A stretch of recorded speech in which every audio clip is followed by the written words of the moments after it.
Hi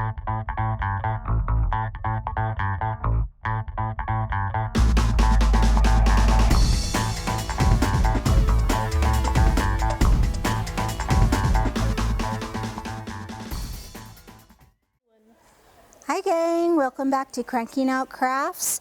Today I want to talk to you guys about a basic technique, wire wrap. I know we've covered this project or this subject before, but I wanted to do it again because we do get a lot of inquiries about this technique, and I just wanted to show you how it works. I think you've probably seen this design around all over the place. It's very popular in the little boutiques as well as on Pinterest.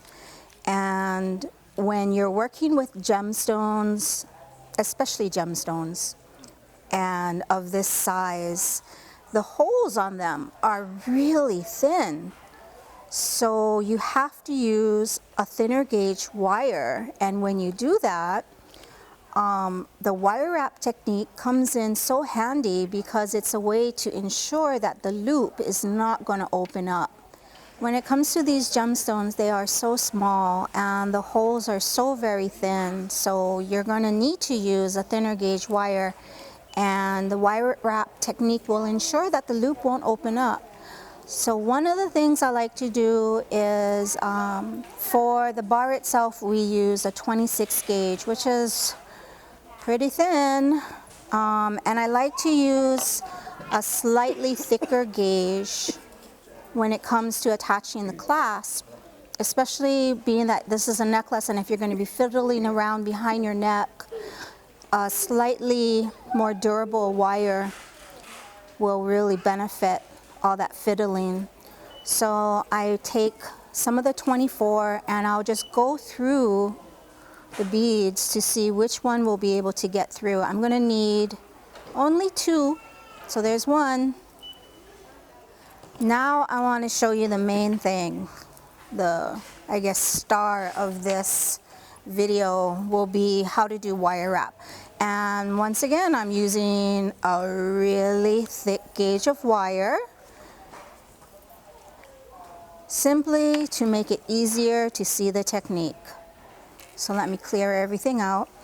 I use my nylon jaw pliers to straighten the wire out. I just grip and pull it through. Look how nice and straight it's making that wire.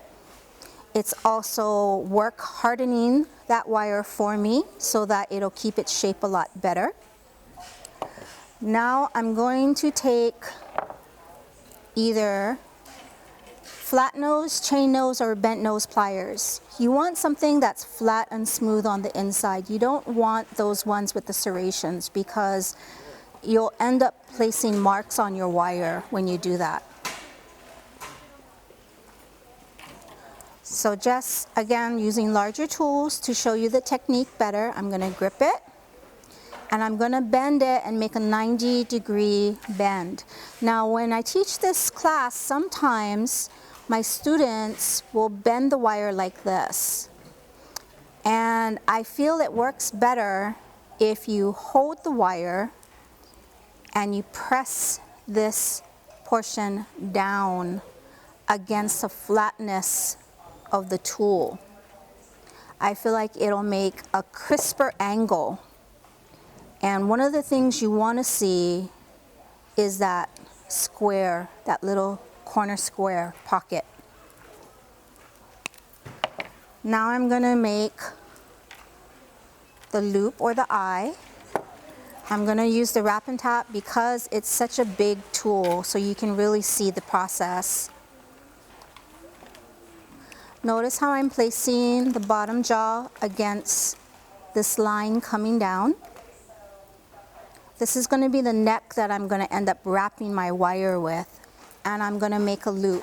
So I'm going to take this section of the wire, I'm kind of pulling and pressing this against the roundness of this jaw to create a semicircle. I'm going to stop, I'm going to release and remove the wire, and I'm going to flip my tool over and reposition.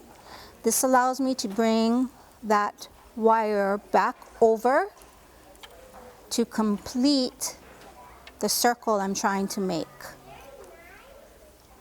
Now see how it's off to the side, almost like the letter P? We don't want that. We want to get it centered like a lollipop.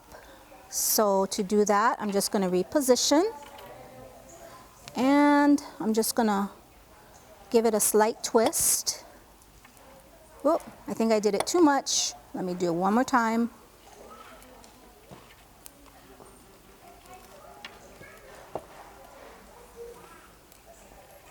So centered like a lollipop.